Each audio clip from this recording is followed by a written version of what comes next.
Feliz Páscoa! Venho presenteá-los com o tema muito solicitado em terapia sobre a questão do luto. O luto é um conjunto de características que vai envolver perdas irreparáveis. Pode ser de um amor da nossa vida, pode ser o luto coletivo, quando sofremos com a dor do outro, muito ocorrido em tempo de pandemia como agora, pode ser em uma briga de pessoas que amamos e não gostamos de vê-la brigando, pode ser no sentido da solidão, do pensamento que o casamento acabou, ou da perda de um animalzinho que amamos tanto, ou até mesmo de um fim de relacionamento.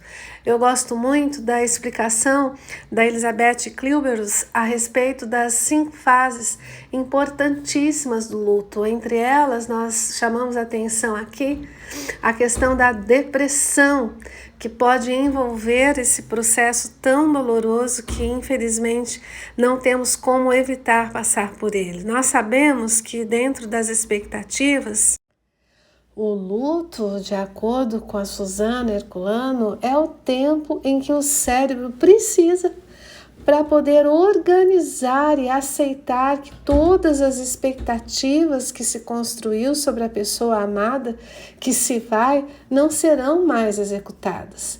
Fica um processo doloroso, geralmente acompanhado por essas fases de negação, de raiva, de barganha, de depressão, para poder chegar na elaboração e a possibilidade de uma aceitação, onde os processos ficam menos limitantes e angustiantes. É visto que a espiritualidade pode ajudar muito em todas as fases dos processos de luto. E é sobre isso que eu e a minha ovelhinha vamos conversar agora.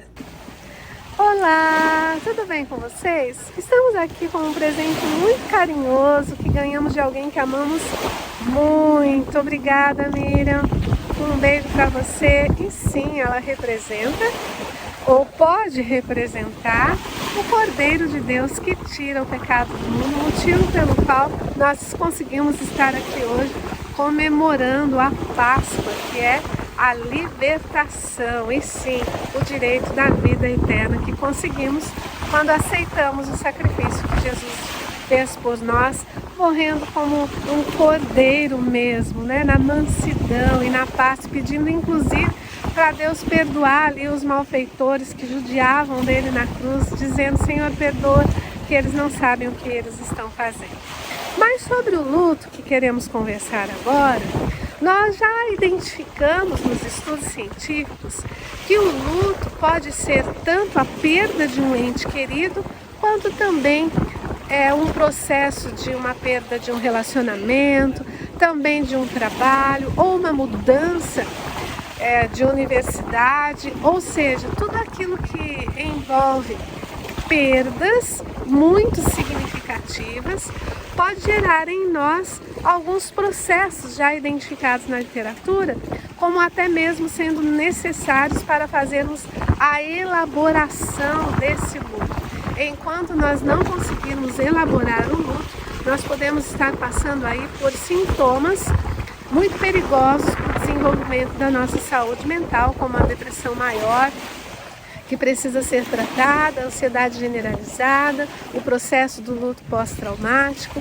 Então nós observamos dentro da literatura psicanalítica, Freud, ele muito bem descreve que o luto elaborado pode nos fazer reconstruir a nós mesmos, destruindo aquela angústia e transformando então um terreno mais firme e duradouro da nossa sanidade mental para lidarmos com as perdas sem nos perdermos nesse processo que infelizmente nós não temos forças para lidar sozinhos. Nós precisamos de um Deus que nos sustenta e precisamos também buscar ajuda terapêutica e até mesmo de intervenção medicamentosa quando nós percebemos que esse luto ele nos traz algumas sensações físicas que não tínhamos antes, como um vazio no estômago, uma perda de apetite, um aperto no peito, uma hipersensibilidade ao barulho, parece que não conseguimos mais lidar com os sons que já nos faziam, que antes até mesmo nos fazia bem, como esse aqui do mar que está nessa gravação, ou uma sensação de uma despersonalização do tipo, eu vou caminhando pela rua e nada me parece real, inclusive parece que eu não estou aqui. Uma falta de ar, uma falta de energia, a boca seca, um distúrbio do sono, não conseguimos dormir uma noite inteira como fazíamos antes. Então tudo isso é sinal de que pode estar acontecendo conosco o transtorno do estresse, do luto traumático. Nesse sentido, nós precisamos estar atentos, porque se estivermos com essas sensações que eu acabei de listar por mais de 2 semanas, não devemos ficar em casa esperando sarar, não. Precisamos buscar ajuda de um terapeuta ou até mesmo de um líder da nossa confiança religioso ou mesmo de um médico. Entre outros sinais que precisamos estar atentos, se estiver acontecendo conosco 2 semanas após a perda significativa, lembre-se, o luto não é somente, entre aspas, porque tem grande significância, de um ente querido, mas pode ser também de um relacionamento, de um trabalho, quem sabe até mesmo de uma moradia.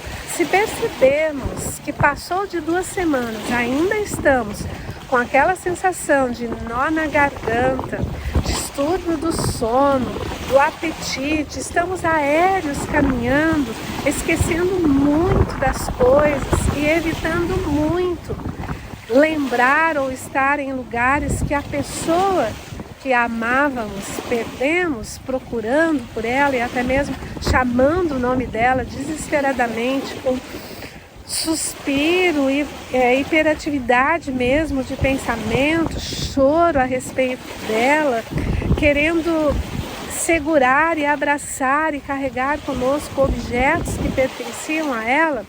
Precisamos estar atentos, porque pode estar acontecendo conosco uma depressão maior, um estresse pós-traumático com intensidade de significância, de necessidade de intervenção medicamentosa.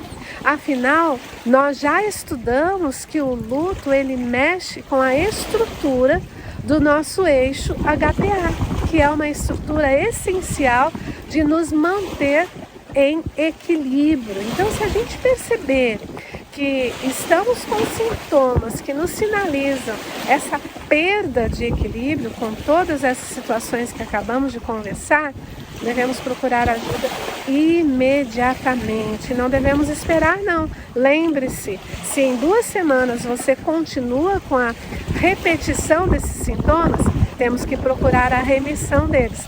Porque sim, eles estão prejudicando a nossa pulsão de vida. Nesse sentido, quando eu falo que mexe com a estrutura do eixo HPA, é ali onde o nosso hipotálamo, a nossa glândula pituitária e também as nossas adrenais estão desequilibrando o sentido neuroendócrino do nosso organismo vivo, né? Ou seja, vamos receber uma quantidade exacerbada de cortisol e isso pode interferir, inclusive, na nossa imunidade. Estaremos mais adoecidos.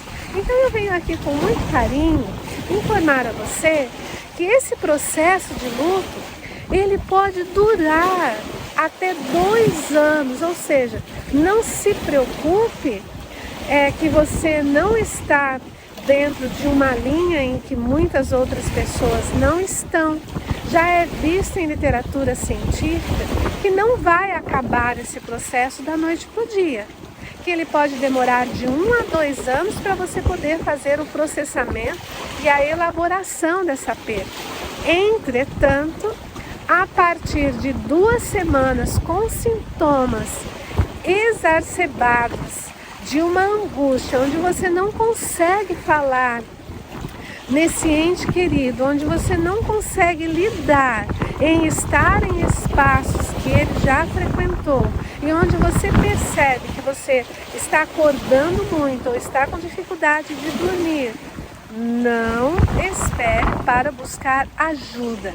E essa ajuda vai ajudar você a se reorganizar emocionalmente para que em 1 ou em até 2 anos você volte a viver com a intensidade que é necessário para a produção de energia no seu cérebro, para você lidar também com os demais estressores do nosso dia a dia. Bom, eu gosto muito de um verso que é de Santo Agostinho, que fala assim, que a dor que sentimos daqueles que nós perdemos. E para terminar, eu deixo aqui um verso que eu gosto muito de Santo Agostinho, que fala que a dor de ter perdido não pode superar a alegria de ter possuído.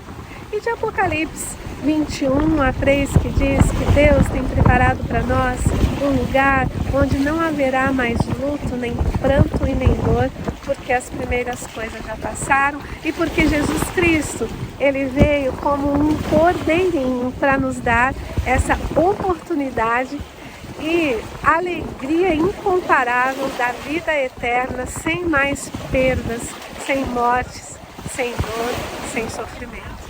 Que possamos estar lá e que possamos batalhar diariamente para a vida eterna. Um beijo a todos vocês.